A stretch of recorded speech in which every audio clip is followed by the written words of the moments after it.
So the first thing we're going to start off teaching is a contact behavior. So our contact obstacles as a beginner are going to be the A-frame, and in later levels that's going to include the dog walk and the teeter. And dogs have to touch the bottom yellow zone of those obstacles with at least one of their feet. A really great way to ensure that they touch that is to teach them what's called a 2-on, 2-off contact behavior. That means that their front 2 feet touch the ground when they stop and their back 2 feet are still on the obstacle. This also gives you a great chance to get ahead of your dog, cross if you need to, and make sure you have control over your dog on the course. As you teach this, you can start with a basic board like I have here, just some foam and a yoga mat stacked up on some books. You can also use stairs. You can use a lot of different obstacles as long as they have a little bit of height that they can keep their back legs on while they work on keeping their front legs off. Make sure whatever object you use is secure and steady, so you'll see me checking this one frequently here as I'm working with Wendigo. And we really want the dogs to direct their head downwards. So as you are leaving that obstacle with your dog, make sure that your treats, your hands, your eye contact, everything is heading down. Even if you end up not teaching a 2-on, 2-off contact behavior, it's really important that we direct our dog's attention downwards so they don't leap off early on the obstacles. If your dog is simply running over the obstacle and doesn't have a contact behavior taught, and you are looking straight ahead and you are looking forward to where you're going, your dog is more likely to leap off early and first off not hit the contacts but also risk some injury. So this 2-on, 2-off behavior is really nice to make sure that we have all our ducks in a row of making sure our dogs safely stop at the ends of those contacts. Practicing with a thin board like that is also great for practicing when you are going to get up to the dog walk and the teeter and have some thinner obstacles too. Here's an example showing some stairs. So you can use outdoor stairs, indoor stairs, anything like that to practice with.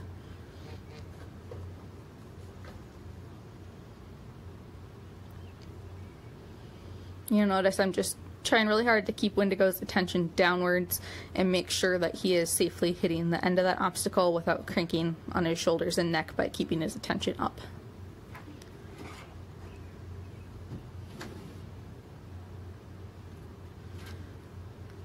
I'm also practicing a little bit of movement as he waits at the bottom.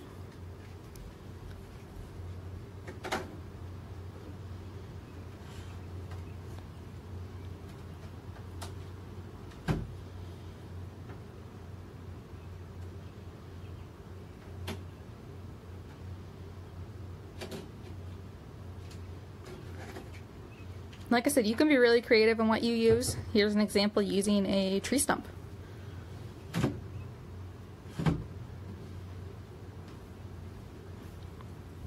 If you have a big enough tree stump, that can even be a possible practice table for you as well.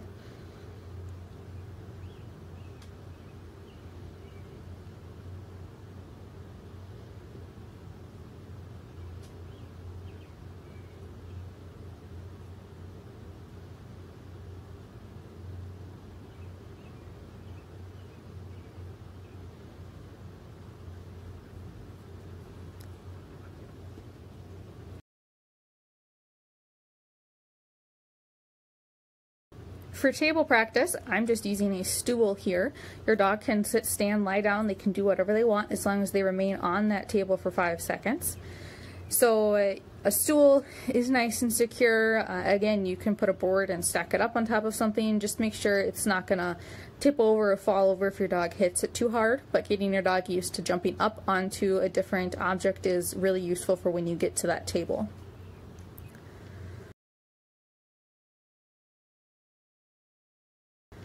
For practicing tunnels, you can start with a makeshift tunnel. Some blankets and a piece of furniture work well to get your dogs running through something, running under something. With this short one, I'm just tossing treats to get Hobbs to go through. And if you have access to a kid's play tunnel, that's a really great way to practice with something that's much more similar. As you practice, you'll want to make sure that your dog not only can go through a tunnel where they see the end, but eventually set up some practice where the end isn't as visible and there's maybe a couple chairs, a couple blankets, and some turns involved, and they're still comfortable going through. Here's with a plastic or practice tunnel, kids play tunnel, and you'll see that I have two people here so that I can have one of us hold on to the puppy and then the other one send the puppy through. That really is helpful to make sure that the puppy is able to go through in the right spot and that they don't duck out like that. He was very, very nervous to start, so I did just start with some treats tossed in the tunnel to get him used to going in before we worked on going the full length of the tunnel, because that was much scarier for him. And then as he was comfortable with it, then we started running the full length. Making sure the tunnel doesn't roll on your dog is also important if your dog is at all nervous about the tunnel. As you're practicing with these obstacles, it's really important too if you can remember to practice them on both sides. So practice the left side and practice the right side. That'll give you optimal handling choices when you're actually out on the agility course. As you practice, you can also have someone hold the dog at the start, and then you can reward the dog about 2 to 4 feet beyond the exit of the tunnel, and that will help the dog learn to not stop at the exit but to complete the obstacle before the rewards happen.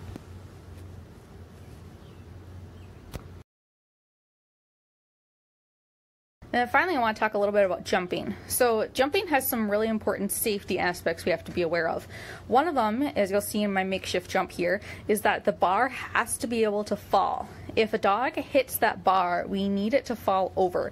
If it's unable to move and it's stuck, that risks injury to the dogs, and we don't want to put them at additional risks of injury. So make sure that that bar can fall by just resting it on top of something, and start with something low and easy for your dog to get through.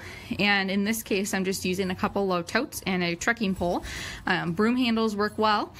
And you can start by running with your dog, and you can also toss an object to get some of their attention directed forwards so they're not paying as close of attention to you as you're running by. You also need to make sure that when you're jumping, you are jumping on a soft material such as grass or dirt. We don't want to run the dogs on concrete or asphalt or anything like that, because that risks additional injury as they are jumping on a hard surface. Now we're moving up to something a little bit taller for him, so he's learning to jump a little bit taller. Don't worry about going above your dog's jump height. Work with your trainer to figure out how tall your dog will need to jump, and don't push past that.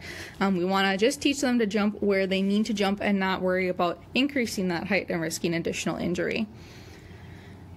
That was a whoops. He jumped on top of the side of the totes. He likes to jump on things, so something to be important, be aware of as you are working with your dog.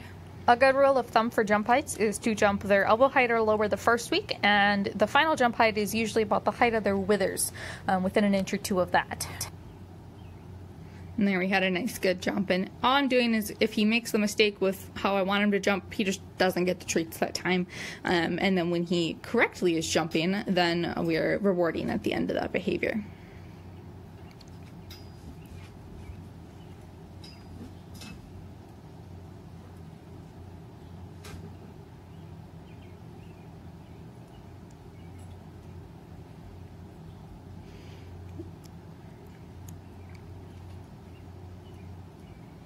And you'll notice I'm practicing jumping on both sides. Again, that's a really important skill, that your dog doesn't just know how to jump on the left or the right, but that how they actually know to jump over the bar no matter what side you're on.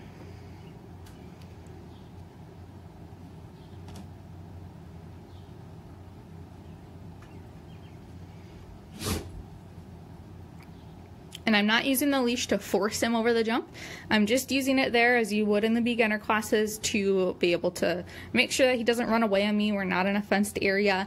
And in that instance right there, he missed the jump, and I just directed him back more with my hands than with the leash. You don't want to guide with the leash. And we reset him for that jump so he had another opportunity.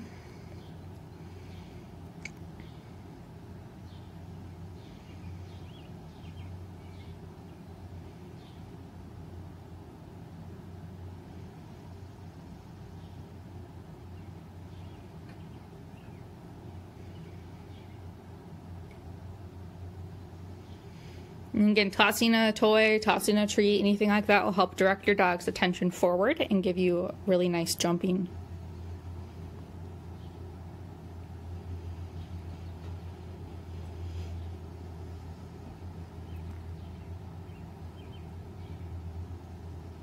If you get a good single jump going over this first week, you can start adding a second one in a straight line.